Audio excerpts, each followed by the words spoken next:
Patreon Q&A number 113. I want to thank all 116 of my amazing patrons. Guys, thank you so much for continuing to support me the way that you have been. And to everyone else listening, there's going to be spoilers for all of the series that I'm going to be talking about, so tread carefully. Goliath Xanatos asks, aside from Saitama himself and God, which 5 characters within One Punch Man are too overpowered for their own good, where everything they do seems to be completely otherworldly compared to the other heroes and monsters? This also applies to what the data books, rumors, and character statements as well. So this is a fun question. I feel like maybe I haven't talked about this stuff in a while. I'm mainly pushing this kind of content to December, so look out for that. But for now, I'll say that Blast kind of needs to be on that list, especially since you said about character statements and stuff in the data book, and we know that Blast has some hyperbolic statements in there, which are hero testimonies, mainly from Fubuki, but allegedly he's strong enough to defeat the entire S-Class by himself. Is that true? Maybe, maybe not.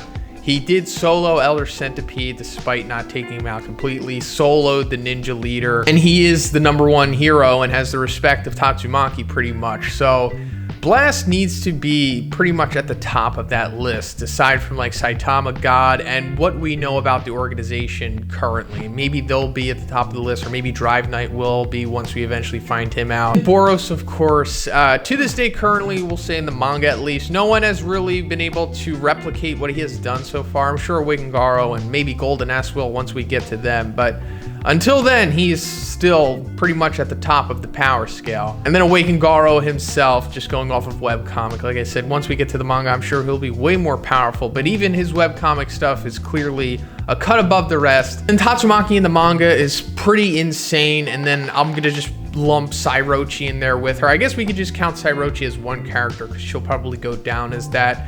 Maybe Golden S will turn out to be stronger than her, but still, like, what she's able to do so far with the continent stuff and combating against Tatsumaki. I mean, they're above dragons, but like, you know, compared to the other above dragons, which there's not many, I guess, they're a cut above them. Alice asks, what are some of the craziest One Punch Man theories you have heard? Because I've heard some terrible ones and a few that blew my mind, thanks. So most of them have to do with Blast, and I really haven't been keeping up too much with like the new crazy One Punch Man theories. I mean, I'll never forget the whole Blast is inside of Pig God thing because of what Pig God, when he has like that internal monologue during the Monster Association cadre battle, he's like, you know, saying like, you know, if I die now, who's going to save the world?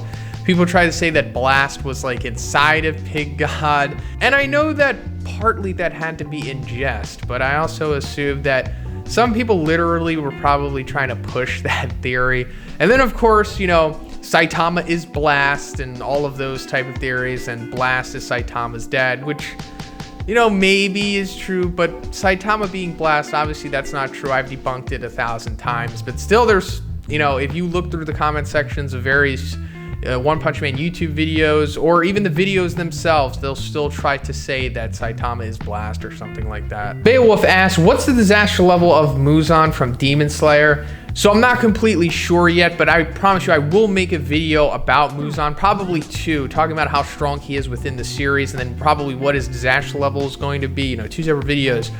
I'm only about, I don't know, I think chapter 73 in Demon Slayer, around the time when like they team up with Uzui. But considering how strong the 12 Kazuki, especially the high ranking one that fights Rengoku at the end of the Infinity Train arc, he's got to be Dragon, I assume. I think it would maybe be a little underwhelming if he's not Dragon. And then as for Zenitsu, he's a demon. Like the Thunderclap, that's like a demon level ability in my opinion. I still haven't seen the peak of Zenitsu's power yet, but for now I would say at least that one technique is demon level. And then for your second question, Tomioka versus Sonic from One Punch Man. I haven't seen enough from Tomioka yet to really see if he could be able to keep up with somebody like Sonic. So I'd say Sonic wins right now.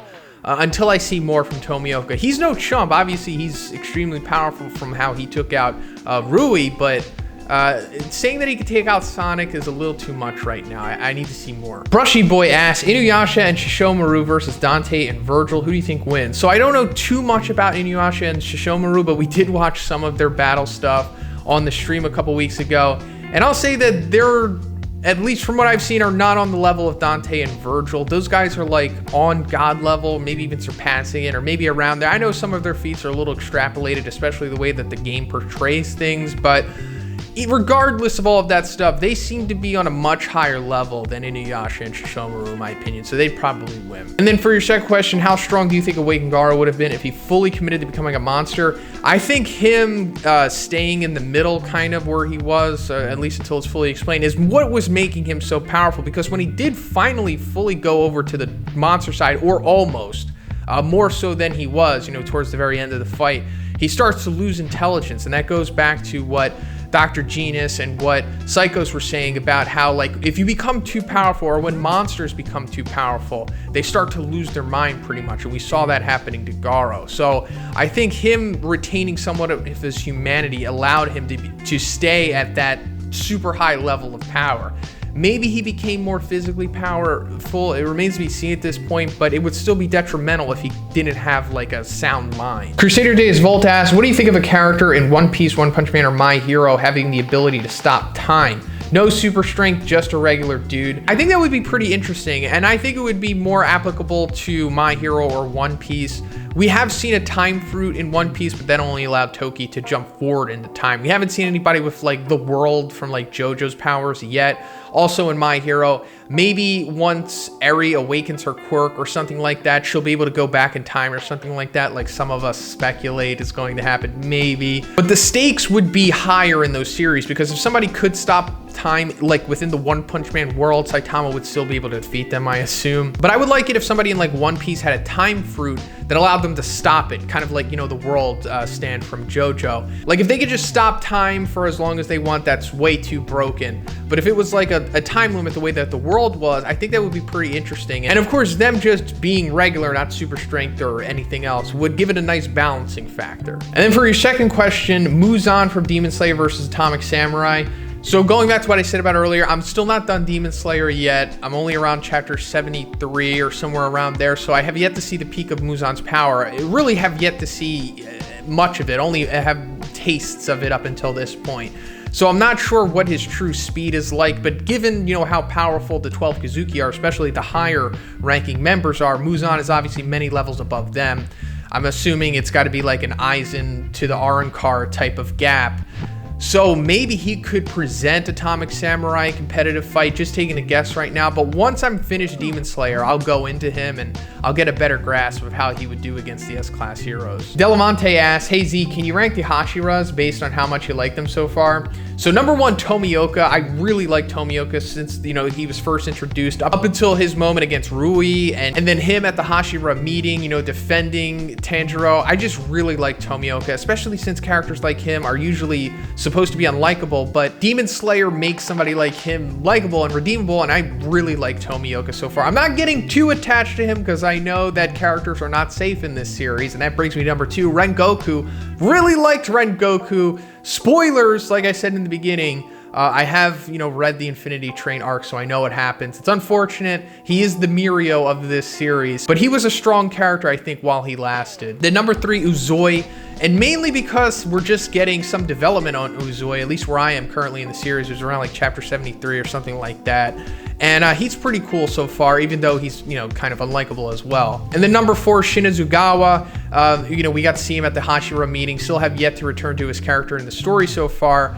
But I thought he had a pretty cool aesthetic, and his attitude was interesting. Kind of reminded me of Garo, but, you know, obviously he's kind of like a bully, unlike Garo, but, you know, similar kind of. And then number five, Kanroji. I think she's pretty interesting. I'm curious to see more into her psyche because she seems like completely altruistic, but maybe that's going to change. Number six, Kojo. She's fine, really weird, but that's a part of her character, and I'm curious to see where it goes with her as well. And then number seven, Himejima, 8, Igoro, and then 9, Tokido. These guys are whatever. I'm just waiting to see more of them, but they didn't really strike me too much as like, I really like them, you know, so far at least. Dino W asks, how will Izuku beat plus Ultra Shigaraki? Is it talk no jutsu, or will he just kick him in the face real hard? So I don't think he's going to defeat him currently in this arc. I think their fight is probably done right now, or at least it seems that way. If Izuku somehow is able to continue fighting, it's going to be intervention from Eri rewinding him back to normal, or there's going to be some other Deus Ex stuff going on, which I don't think is going to happen.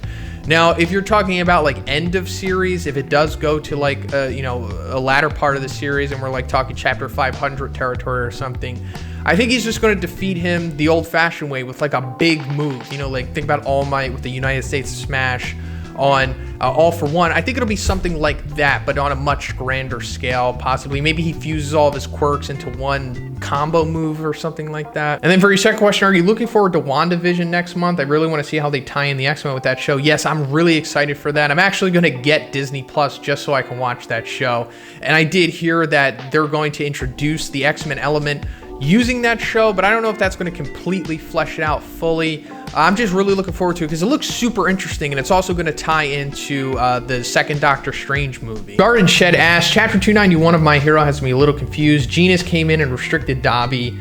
Dobby doesn't stand a chance. What do you think that means for Dobby in the following chapters? I was expecting him to fight Shoto, but Genis has just taken him out already.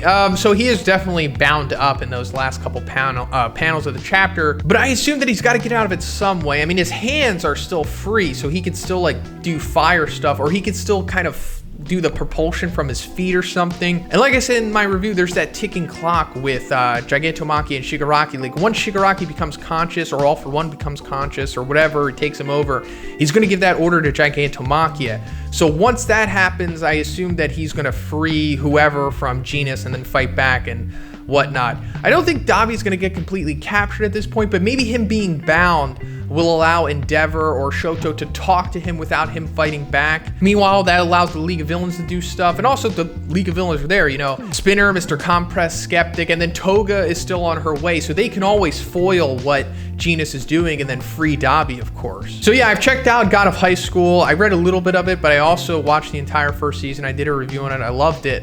Eventually, I will read all of God of High School's manhwa. Also, I'm familiar with solo leveling. I've only checked out a little bit of that, and I'll go into that eventually in the future after I'm done with the current series that I'm working on. Haven't checked out Hardcore Leveling Warrior yet, but I mean, I'm sure it's just as good as the other ones because, you know, manhwa is strong right now and it's only getting stronger. And then your second question, if you can create a spin-off series for One Piece, who would it focus on and what would the story be? So it would either be a prequel about Roger's rise to power and then him eventually, you know, finding One Piece and all that stuff, or it would be a prequel for Garp, him and his rise to power and, you know, and his eventual arc and everything. Those are the two most interesting backstories in my opinion, but maybe for the sake of mixing it up, we would see Garp instead of Roger because, you know, we follow Luffy, who is a pirate, and we really haven't followed like a solo story of a marine too much. So maybe Garp's story would be better also because he eventually converges with Roger at the God Valley and, you know, many other instances after that. So either or is fine with me. Legandaryus asks, would C-class heroes make it as pro heroes in the My Hero world?